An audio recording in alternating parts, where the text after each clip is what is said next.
지난주 우리는 사사기와 룻기 말씀을 함께 읽었습니다. 여러분은 사사기를 읽으면서 어떤 마음이 드셨습니까? 저는 사사기를 읽을 때마다 마음이 너무 무겁고 착잡해집니다.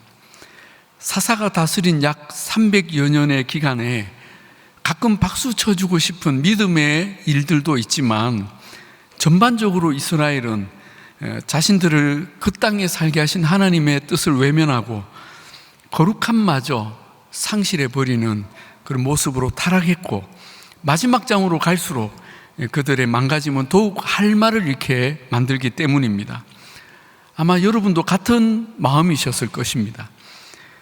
그런데 사사기가 우리의 마음을 정말 무겁게 만드는 것은 그 시대의 어둠과 영적 타락이 오늘 우리 시대의 모습과 겹쳐 보이기 때문입니다. 사사시대의 영적 어둠을 가장 상징적으로 보여주는 말씀이 사사기 맨 마지막 구절에 나오죠.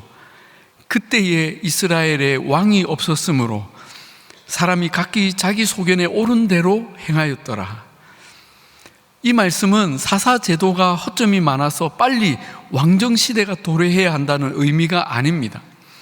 이스라엘은 처음부터 하나님을 왕으로 섬겼기에 하나님을 잘 섬기는 지도자가 다스리면 그 시대는 평안했습니다. 그러나 사사시대가 뒤로 갈수록 이스라엘은 하나님을 왕으로 섬기지 않았습니다. 그렇다면 누가 왕이었다는 것입니까? 바로 사람들 각자가 자기 인생의 왕이었습니다. 그래서 자기 소견에 옳은 대로 행하며 살았던 것입니다. 사사시대가 그렇게 타락하게 된 원인이 몇 가지 있습니다. 첫째는 가나안 족속을 완전히 몰아내지 못하고 그들 가운데 일부 남겨두었기 때문입니다. 사사기 1장에 이스라엘이 다 쫓아내지 못한 가나안 족속의 명단이 나오죠. 처음에는 그들의 수가 너무나 작았고 또 이스라엘 안에 종으로 그들이 존재했기에 통제가 가능하다고 여겼습니다. 그러나 시간이 지나고 그 소수의 가나안 족속은 끝내 이스라엘 전체의 신앙과 가치관을 변질시키는 누룩이 되고 말았습니다. 또 하나의 원인은 영적 지도자들의 타락이었습니다. 처음 몇 명의 사사는 그런 대로 괜찮았습니다. 그러나 기드온 이후의 사사들은 갈수록 이상해져 갔습니다. 돌라, 야일, 입산, 엘론, 압돈, 여러분 이들이 뭘 했는지를 한번 다시 기회가 되시면 읽어보십시오. 다 이상해요. 했다는 일이 자기 자식들 결혼시키고 자가용 사주고 자가용 나귀를 사주고 집 사주고 한 게 전부였습니다. 너무 세속적으로 흘러간 것입니다. 여러분, 영적 지도자의 타락은 그 공동체의 타락과 직결됩니다. 마찬가지로 오늘의 교회가 타락했다면 그것은 곧 목회자의 타락, 교회 리더십의 세속화와 맞닿아 있습니다. 그런데 우리 시대의 목회자를 보면 정말 훌륭한 목사님들도 많지만 전반적으로 사사시대보다 낫다고 할 수 없는 모습이 우리를 더욱 우울하게 만듭니다. 저도 동시대의 목회자로서 정말 비통한 책임감을 느낍니다. 여러분, 담임 목사인 저를 위해 또 우리 목사님들을 위해 늘 기도해 주시기 바랍니다. 저희가 대단해서가 아니라 정말 많은 영적 공격을 받고 있기 때문에, 그리고 영적 지도자의 건강이 교회의 생명과 연결되어 있기 때문입니다. 한편 이 사사기에는 가나안적 세속화의 끝판을 보여준 사사가 등장합니다. 바로 마지막에 나온 삼손입니다. 삼손이 태어날 무렵에 이스라엘은 역대 가장 타락하고 어두운 시대였습니다. 그때 이스라엘은 블레셋의 압제를 무려 40년 동안이나 받고 있었는데 그들은 앞의 시대처럼 하나님께 회개하거나 살려달라고 부르짖지 않았습니다. 얼마나 그들이 타락했는지 하나님의 징계조차 먹히지 않았던 것입니다. 결국 하나님은 처음으로 이스라엘의 회개가 없는데도 사사를 보내주셨습니다. 그가 바로 삼손이었습니다. 하나님은 삼손이 태어나기 전부터 그를 거룩한 나실인으로 구별하셨습니다. 나실이라는 말은 구별되었다라는 히브리어입니다. 하나님은 삼손을 처음부터 특별한 사명으로 택하시고 부르셨고, 세상과 다른 가치관, 세상과 다른 기쁨, 세상과 다른 문화와 영광으로 살도록 구별하셨습니다. 그래서 어떤 술도 마시지 않으며, 부정한 것과 접촉하지 않으며, 머리털도 그 시대의 유행을 따라 자르지 않도록 했습니다. 사실 이 거룩한 구별은 삼손뿐 아니라 하나님의 모든 백성에게 원하시는 뜻이기도 합니다. 그래서 하나님은 내가 거룩하니 너희도 거룩하라고 늘 말씀하셨던 것입니다. 그 거룩함을 지킬 때 우리는 하나님께 쓰임받는 일꾼이 될 수 있는 것이죠. 그러나 안타깝게도 삼손은 전 생애를 통해 그 부르심과 구별됨에 실패하였습니다. 그는 나실인이었지만 세상과 거의 구별되지 않는 무분별한 삶을 살았습니다. 또 그는 하나님으로부터 초인적인 힘을 부여받았지만 그 힘을 철저히 자기 정욕을 위해 자기 감정과 이해관계를 따라 주로 사용했습니다. 물론 그 과정에서 블레셋을 크게 공격하고 혼내주는 일들도 했습니다. 그래서 삼손이 그렇게라도 블레셋을 혼내준 것은 결과적으로 잘한 일이 아니냐라고 생각할지 모르겠습니다. 그러나 여러분, 우리는 그의 모든 일의 동기와 과정이 철저히 자기 정욕을 따른 것임을 주목해야 합니다. 하나님은 그렇게 이룬 승리와 성공을 결코 기뻐하지 않으십니다. 여러분, 만약 교회가 세속적 욕망과 가치관으로 충만해서 세상의 방식과 세상의 성공 원리로 열심히 노력하고 간혹 불의와 불법도 용납하며 지냈는데 큰 교회로 성장했다고 합시다. 그것을 결과적으로 잘한 일이라고 할 수 있겠습니까? 우리는 절대 외형의 성장과 번영에 속으면 안 됩니다. 하나님은 개인이든 교회이든 반드시 그 중심을 보십니다. 하나님이 정말 원하시는 것은 그의 백성이 세상과 구별된 가치관으로 살아서 세상 속에 하나님의 진리와 영광을 드러내는 거룩한 공동체가 되는 것입니다. 그러나 삼손은 자기 정욕을 쫓아 행하다가 끝내 하나님의 부르심에 실패하고 맙니다. 우리가 잘 알듯이 그는 여러 이방 여자들을 쫓아다녔고 늘 이방 여인들 주변을 맴돌다가 결국 들릴라라는 여자의 손에 자기의 모든 능력과 사명을 다 뺏겨버리고 맙니다. 그는 두 눈이 뽑힌 채 블레셋의 다곤의 신전에 끌려가서 그들 신의 전리품으로 전시되는 모욕을 겪습니다. 분명 그가 하나님의 특별한 선택과 사명을 받았고 세상이 부러워하는 능력도 받았지만 한 번도 하나님의 부르심에 제대로 순종하지 못했고 엉뚱한 길로만 방황하다가 이제는 가장 안타까운 사명의 실패자로 전락한 것입니다. 여러분, 삼손이 어떻게 이렇게까지 망가지게 된 것일까요?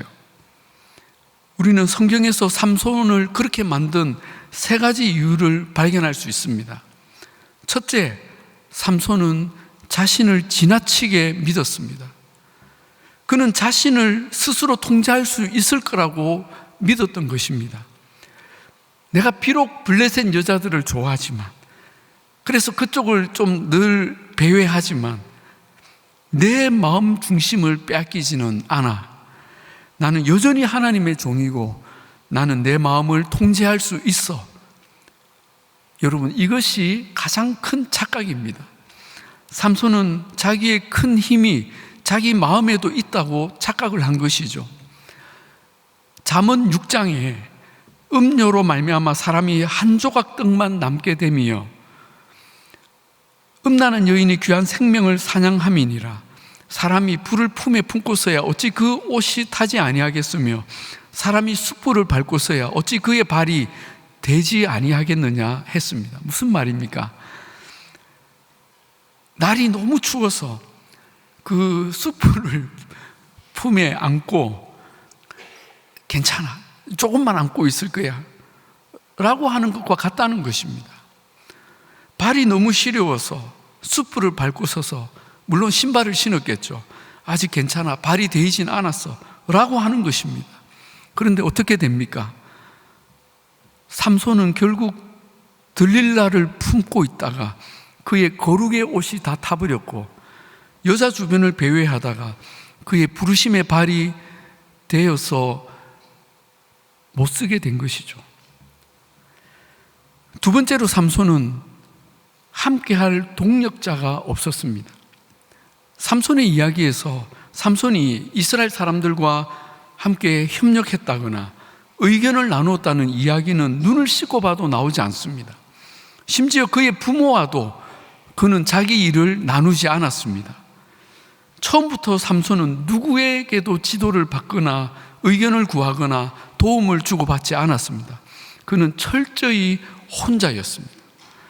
물론 그럴 만한 이유가 있었을 것입니다. 그 시대가 너무 영적으로 타락했고 삼손도 이스라엘 사람들에게 많이 실망을 했겠죠. 한 번은 블레셋이 삼손을 잡겠다고 군대를 이끌고 유다 땅에 왔을 때에 유다 지파 사람들이 어떻게 했습니까? 그들은 자신들에게 화가 미칠까 봐 누가 시키지도 않았는데 3,000명이나 그 삼손을 잡겠다고 에단 바위 골짜기로 내려가서 삼손을 설득해서 블레셋에게 잡아 넘겨준 것입니다. 그러니 삼손은 더더욱 혼자 다니게 되죠. 이스라엘 사람 중에 나를 도와줄 사람은 아무도 없어, 정말 실망이야, 나는 혼자 다니겠어. 그렇게 삼손은 고아처럼 혼자 다닙니다. 그러다가 그는 정말 엉뚱한 길로 가고 있어도 누구도 그를 바로잡아 줄 사람이 없었던 것이죠. 오늘날도 이런저런 이유로 교회 공동체를 떠나 혼자 예배 드리거나 혼자 신앙생활 하겠다는 분들이 점점 생겨나고 있습니다. 요즘은 인터넷으로 예배를 드릴 수 있다고 이제 더 그렇게 하는 거죠. 또 교회에는 나오지만 어떤 봉사도 어떤 교제도 하지 않고 몰래 독립운동 하시는 분들도 있습니다. 피치 못할 사정이 있어서 잠시 그런 일이 용납될 수는 있지만 건강한 신앙생활을 원한다면 결코 바람직하지 않습니다. 세상에서 혼자 절대 할 수 없는 일이 두 가지가 있는데, 하나는 결혼하는 거고, 결혼은 혼자 못 하잖아요. 또 하나는 신앙생활 하는 거라고 어떤 분이 말씀하시더라고요. 하나님은 자기 백성들을 항상 공동체로 부르셨고 예수님도 제자들을 늘 공동체로 부르셨습니다. 성경 어디에도 혼자 다니며 믿음을 지킨 사람이 없습니다. 엘리야 선지자는 시대적 상황 때문에 어쩔 수 없이 우상 숭배자들과 혼자 싸웠지만 그의 내면이 너무 약해져서 작은 일에도 무너졌고, 하나님은 그 무너진 엘리야에게 너와 같은 믿음의 동력자가 아직 7,000명이 남아있다고 격려를 해 주셔야 했습니다. 여러분, 우리는 절대 혼자 신앙생활을 할 수 없습니다. 그래서 우리는 말씀을 중심으로 서로 교제하고 격려하며 돌아보는 그런 소그룹 모임이 반드시 필요합니다. 비록 부족한 사람들이 모인다고 해도 우리는 서로를 붙들어주는 주님의 강한 손이 되는 줄로 믿습니다. 세 번째로 삼손은 하나님께 묻지 않았습니다. 참 이상한 것은 삼손이 하나님의 종이면서도 이 사사기 13장부터 16장까지 어디에도 하나님께 기도하거나 어떻게 행할지를 물었다는 기록이 안 나옵니다. 언제나 그는 스스로 판단했고 결정했습니다. 이것이 삼손을 무너지게 만든 가장 큰 요인이 되었습니다. 삼손은 자기가 결정하면 그것이 곧 하나님의 뜻이었습니다. 여러분, 이런 행태는 사실 교회를 오래 다닌 분들에게 자주 나타나는 오류입니다. 자기 생각과 뜻을 하나님의 뜻으로 혼동하거나 포장하는 것입니다. 필요할 때는 성경 구절도 갖다 대고 논리적으로, 신학적으로 합리화하기까지 합니다. 그러면서 하나님께 진지하게 묻지 않는 거죠. 그저 내 뜻을 이루어 달라고만 합니다. 결국 삼손은 하나님과 맺은 비밀의 언약을 그 음녀에게 털어놓고 그냥 돼지에게 진주를 내어주듯이 줘버리고 맙니다. 그러자 하나님의 성령이 즉시 그를 떠납니다. 삼손의 이야기에서 가장 슬픈 구절이 바로 16장 20절입니다. 삼손이 잠을 깨며 이르기를 내가 전과 같이 나가서 몸을 떨치리라 하였으나 여호와께서 이미 자기를 떠나신 줄을 깨닫지 못하더라. 하나님이 이미 자기를 떠나신 것을 그는 몰랐다는 것입니다. 그러나 삼손의 이야기는 비극으로 끝나지 않았습니다. 비록 삼손은 실패했지만 하나님은 그의 생의 마지막 순간에 그의 부르심을 회복시켜 주시고 그의 죽음을 통해 실패를 승리로 역전시켜 주셨습니다. 삼손이 다곤의 신전에서 우상 숭배자들의 놀이개가 되어서 온갖 수치를 당할 때였습니다. 그는 자신이 수치를 당하는 것보다 하나님께서 자기 때문에 조롱거리가 된 것을 견딜 수가 없었습니다. 그래서 그는 생애 처음이자 마지막으로 하나님 앞에 진지하게 기도를 올립니다. 주 하나님, 나를 기억하여 주시기를 간절히 바랍니다. 하나님, 이번 한 번만 힘을 주시기를 간절히 바랍니다. 나의 두 눈을 뽑은 블레셋 사람들에게 단번에 원수를 갚게 하여 주십시오. 그리고 그는 다곤 신전을 버티고 있던 두 기둥을 찾아서 두 팔로 껴안고 힘껏 그 기둥을 넘어뜨려서 그 신전을 붕괴시켜 버립니다. 그리고 삼손은 그날 그 신전에 깔려서 수천 명의 블레셋 사람들과 함께 장렬한 죽음을 맞이합니다.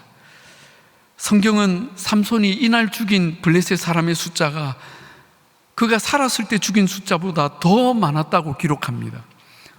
이 사건이 블레셋 사람들에게 얼마나 큰 충격과 두려움을 가져다 주었는지, 삼손의 가족들이 그의 시체를 수습하러 왔을 때에 누구도 그것을 막지를 못했습니다. 여러분, 우리는 삼손의 이 마지막 장면에서 이상하게도 예수 그리스도의 십자가의 복음을 보게 됩니다. 삼손이 자기의 육체와 자아가 살아서 돌아다닐 때는 하나님이 그와 함께 하실 수 없었습니다. 하나님의 성령은 그를 떠나셨고 하나님 없는 그의 삶은 반복된 실패와 허무, 탄식뿐이었습니다. 그러나 그가 자기 죄를 회개하고 절망 가운데 하나님을 붙잡고 그 하나님의 손안에서 죽음을 선택했을 때 그는 살아있을 때 경험했던 어떤 승리보다 큰 승리를 얻었습니다. 그의 허무한 인생 여정, 참 만족과 기쁨을 알지 못해 죄에 끌려다니던 삼손의 삶은 다시 찾아오신 하나님의 성령으로 참된 자유를 얻었습니다. 그리고 하나님은 그의 실패를 승리로, 그의 죽음을 영원한 생명으로 바꾸어 주셨습니다. 하나님의 부르심이 결코 허무하지 않았습니다. 그리고 삼손의 죽음으로 인해 블레셋의 머리, 다곤의 머리는 박살이 나고 맙니다. 이것이 삼손의 죽음을 통해 보여주시는 예수 그리스도의 십자가의 승리입니다. 여러분, 우리에게는 하나님의 어떤 거룩한 부르심이 있습니까? 나는 그 부르심을 따라 그 거룩한 길을 바르게 가고 있습니까? 아니면 언젠가부터 그 부르심을 잃어버리고 방황하고 있지는 않으십니까? 만약 그렇다면 우리는 예수 그리스도의 십자가 앞에 다시 나아가야 합니다. 그리고 내 생명과 삶을 주님께 온전히 내어드려야 합니다. 그리할 때에 성령께서 다시 우리 삶에 찾아오셔서 우리의 부르심을 회복하고 우리를 참 자유와 만족과 승리의 길로 인도해 주실 것입니다. 바라기는 예수 그리스도의 십자가 아래서 그 거룩한 부르심을 회복하고 성령께서 주시는 참 자유와 만족과 승리를 누리시는 복된 저와 여러분이 다 되시기를 우리 주님의 이름으로 축복합니다. 우리 시간에 함께 찬양하시겠습니다. 오늘 우리가 들었던 말씀 생각하면서 성령 하나님 내 삶에 찾아오셔서 나의 무너진 모든 것을 회복시켜 주시고 우리를 자유케 하여 주시옵소서. 그런 간절한 마음으로 찬양하실 텐데 그 자리에서 다 같이 일어나셔서 우리 성령이 오셨네 함께 찬양하시겠습니다.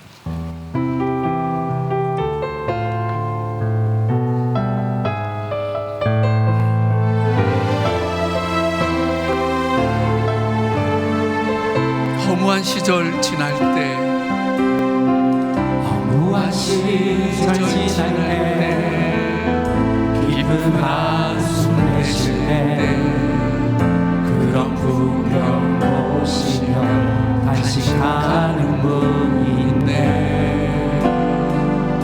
모와 같이 너희를 버려두지 않으리. 내가 너희와 영원히 함께하리라.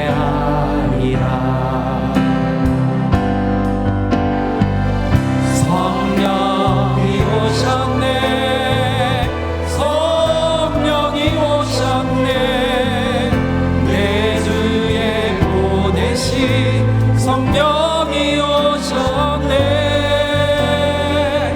우리 인생 가운데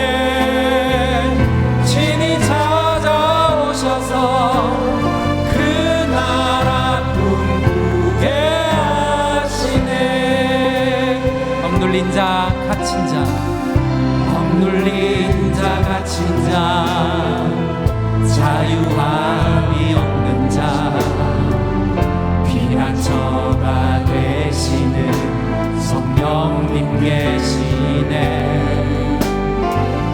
주의 영이 계신 곳에 참 자유가 있다네.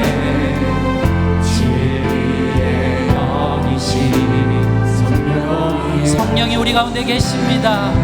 성령이 오셨네, 성령이 오셨네, 성령이 오셨네, 내 주에 보내신 성령이 오셨네.